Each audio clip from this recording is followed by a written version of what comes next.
তিলপাড়ার accident হওয়া এই মা কুকুরটির রেস্কিউ, ট্রিটমেন্ট এবং আফটার ট্রিটমেন্টের জন্য আপনাদের কাছে ডোনেশনের আবেদন আমরা করেছিলাম। সেই মা কুকুরটিকে আমরা রেস্কিউ করেছি এবং ওর ট্রিটমেন্টও শুরু করেছি। ওর অপারেশন করা হয়েছে।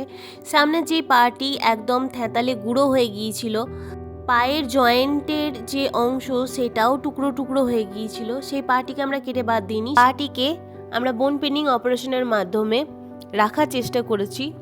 আর ডান দিকের মুখের একটা অংশের মাসল পুরো ছেঁচারে সেখানকার হাড় বেরিয়ে গিয়েছে, সেই জায়গাটিও সুন্দর করে সেলাই করা হয়েছে। কোনো বড় গাড়িতেই অ্যাক্সিডেন্ট হয়েছে দেখে যা মনে হচ্ছে, নাহলে এতটা দুরবস্থা হয়তো হতো না। কত জোর আঘাত লেগেছে। এই জন্যই বারবার অনুরোধ করি আপনাদের কাছে যে সাবধানে গাড়ি চালান।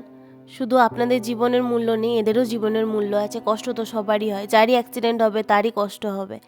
তাই বারবার অনুরোধ করি একটু সাবধানে গাড়ি চালান। এই মা কুকুরটির 3টি বাচ্চা আছে, তাদের 2.5 মাস করে বয়স।